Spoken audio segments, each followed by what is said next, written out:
Assalamualaikum warahmatullahi wabarakatuh.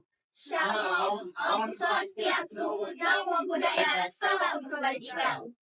Halo semua, kami dari kelompok Sekelas Satu Quran. Pada video kali ini kami akan menjelaskan review artikel penyakit menular cacar air. Izinkan saya memperkenalkan sendiri. Saya sebagai ketua kelompok 11 Satu Quran, nama saya Muhammad Ikhwan Faizal dengan NIM 24109123103 dan anggota kelompok saya. Perkenalkan, nama saya Muhammad Jindan Herianto dengan NIM 2410912310006. Perkenalkan, nama saya Natasha Faiza Fatna Ramadhani dengan NIM 2419121202020.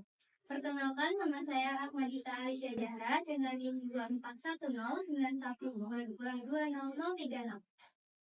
Perkenalkan, nama saya Heni Arifatul Ulfia dengan NIM 2410912122003. Perkenalkan, nama saya Muhana Alatia dengan NIM 2410912220052.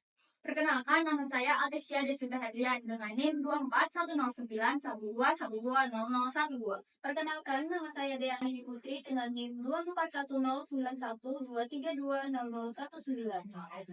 Perkenalkan, nama saya Kartika Sari Dewi dengan NIM 2410912222010. Perkenalkan, nama saya Cahaya Lestari dengan NIM 2410912122001. Sekian perkenalan kami, selamat menonton. Cacar air disebabkan oleh virus varicella zoster dan menyebar melalui udara atau kontak langsung dengan cairan lumpuhan. Gejalanya dimulai dengan kelelahan diikuti ruam gatal di wajah, dada, perut, kulit, kepala, ketiak, dan seluruh tubuh. Ruam ini berubah menjadi kropeng dalam 5-10 hari.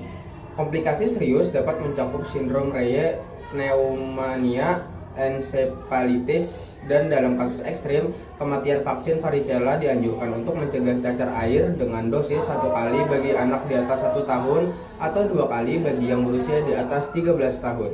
Cacar air adalah infeksi menular yang umum terjadi pada anak-anak, terutama usia 5 hingga 9 tahun. Meskipun orang dewasa juga bisa terinfeksi, di Indonesia penyakit ini sering muncul saat pergantian musim.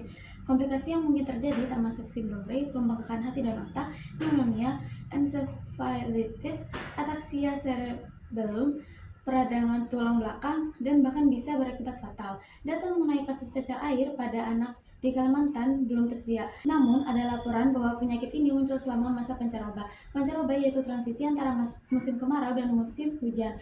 Dapat mempengaruhi pertumbuhan parasit atau kuman dalam tubuh, sehingga meningkatkan risiko penularan berbagai penyakit seperti DBD, chikungunya, malaria, leptospirosis, dan filariasis.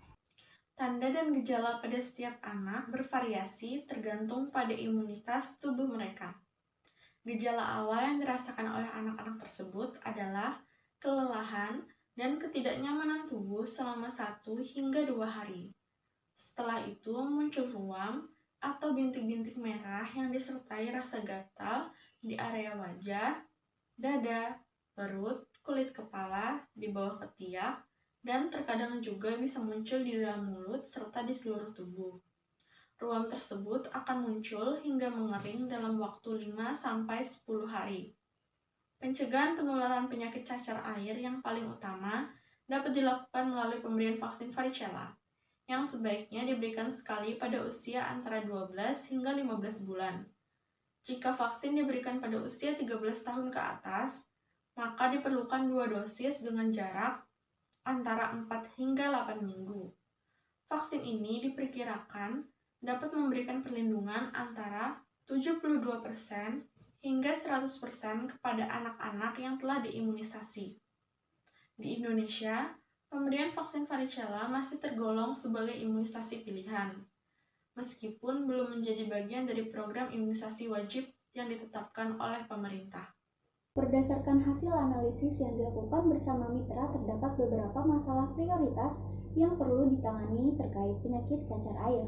Masalah tersebut antara lain adalah belum adanya penyuluhan atau edukasi mengenai pencegahan dan penanganan penyakit cacar air di TK Bunga Pertiwi, Benowo, Surabaya, serta kurangnya pemahaman orang tua tentang pencegahan dan perawatannya. Varicella zoster virus adalah salah satu anggota keluarga Herpesviridae yang dikenal sebagai penyebab cacar air atau varicella.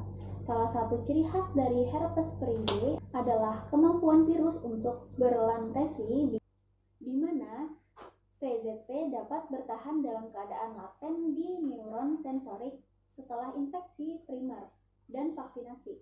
Ketika virus ini bereaksi kembali, ia dapat menyebabkan sindrom klinis yang dikenal sebagai herpes zoster atau HZ. Gejala khas dari penyakit ini muncul dalam bentuk lesi kulit yang menyebar secara dermatomedis, yang berasal dari kebangkitan virus yang aktif kembali dari ganglia sensorik saraf kranial atau ganglia akar dorsal tulang belakang, lalu menyebar melalui akson menuju epidermis. Meningitis atau encephalitis adalah manifestasi yang jarang terjadi dari herpes zoster yang dapat muncul akibat migrasi virus yang diaktifkan kembali ke sistem saraf pusat atau SSP. Jumlah kasus baru dan total kasus varicella di Indonesia belum diteliti meskipun kasus varicella telah muncul secara sporadis. Oleh karena itu, penelitian epidemiologis mengenai varicella di Indonesia perlu dilakukan. Penelitian ini diharapkan dapat memberikan informasi tambahan mengenai kejadian varicella pada anak serta memberikan wawasan tentang prevalensi dan karakteristik varicella pada anak di Rumah Sakit Ibnu Sina dan jejaringnya selama tahun 2017 sampai 2021. Ringkasan, penelitian ini mengkaji kegiatan pengabdian kepada masyarakat yang dilakukan di sekolah sebelum pandemi, dari hari Senin hingga Sabtu. Namun, selama pandemi, kegiatan belajar mengajar tetap dilaksanakan dengan metode online atau daring, di mana siswa belajar dari rumah dengan pendampingan orang tua. Selain pembelajaran daring, siswa juga diberikan tugas yang harus dikerjakan di rumah. Setiap hari Senin, orang tua datang ke sekolah untuk mengambil tugas yang perlu diselesaikan oleh siswa, dengan ketentuan bahwa tugas tersebut harus dikumpulkan setiap hari Sabtu. Proses ini memastikan bahwa pembelajaran tetap berlangsung dengan dukungan orang tua, meskipun siswa tidak diperbolehkan untuk pergi ke sekolah. Setelah tugas diselesaikan, guru akan melakukan evaluasi dan penilaian terhadap pekerjaan siswa. Hasil kegiatan edukasi kesehatan mengenai pencegahan dan penata laksanaan penyakit cacar air pada anak diikuti oleh 36 orang tua dari siswa TKA dan TKB. Di TK Bunga Pertiwi Surabaya, kegiatan pendidikan kesehatan dimulai dengan penjelasan tentang maksud dan tujuan, diikuti dengan penetapan kontrak waktu, kemudian dilaksanakan pretest untuk mengidentifikasi pengetahuan para ibu sebelum pendidikan kesehatan dilakukan. Pemahaman peserta sebelum mengikuti pendidikan kesehatan adalah sebagai berikut. Mereka mengetahui bahwa cacar air dapat menular dan bahwa anak tidak boleh dimandikan serta harus mengenakan pakaian tebal agar cacar atau kemerahan pada kulit cepat sembuh. Selain itu, bintik merah atau lepuhan diobati dengan parutan jagung muda dan anak tidak diisolasi serta tetap tidak boleh dimandikan.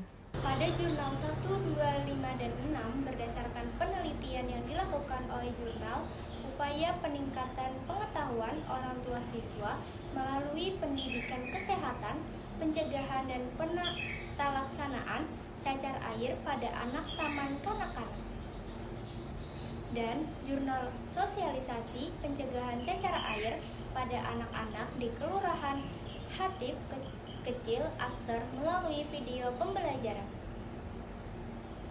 Kedua jurnal tersebut menjelaskan pengertian cacar air atau penyakit varicella dengan baik. Kegiatan pendidikan kesehatan dimulai dengan penjelasan tentang maksud dan tujuan. Keduanya juga menyebutkan bahwa penyakit ini disebabkan oleh virus varicella. Perbandingan antara jurnal utama dan jurnal epidemiologi penyakit menular cacar air menunjukkan perbedaan metode penelitian.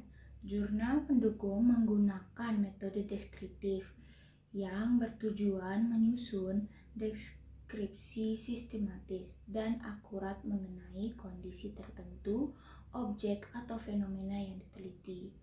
Kedua jurnal membahas prevalensi cacar air di Indonesia dengan pendekatan yang berbeda. Jurnal utama melaporkan bahwa 90% populasi terinfeksi virus varicella berasal dari semua kelompok usia. dengan puncak insiden pada anak usia 5 hingga 9 tahun. Di sisi lain, jurnal tentang edukasi mencatat 750.000 balita terinfeksi setiap tahun dengan 35% sampai 40% ibu membawa anak mereka untuk vaksinasi di rumah sakit. Jurnal ini juga mengidentifikasi beberapa masalah prioritas yang perlu ditangani terkait penyakit cacar. Orang tua siswa TKA dan TKB di Taman Kanak-kanak Bunga Pertiwi Sememi, Bonowo, Surabaya berpartisipasi sebagai peserta dalam penyuluhan atau edukasi kesehatan tentang pencegahan dan penata laksanaan cacar air pada anak setelah mengikuti pendidikan kesehatan. Sebagai besar peserta 67% menunjukkan pengetahuan yang baik dalam menjawab pertanyaan mengenai cara pencegahan dan penanganan penyakit cacar air pada anak. Jurnal ini telah menyediakan beberapa informasi yang menjelaskan apa itu cacar air. Namun disarankan agar jurnal ini diperbaiki dan dilengkapi lebih lanjut, karena masih belum mencangkup faktor-faktor yang menyebabkan terjadinya cacar air. Setiap hari Senin, orang tua datang ke sekolah untuk mengambil tugas yang perlu diselesaikan oleh siswa. Dengan ketentuan bahwa tugas tersebut harus dikumpulkan setiap hari Sabtu, jurnal ini telah menyediakan beberapa informasi yang menjelaskan apa itu cacar air. Terima kasih atas perhatiannya. Semoga video ini dapat menambah wawasan kita semua. Wassalamualaikum warahmatullahi wabarakatuh.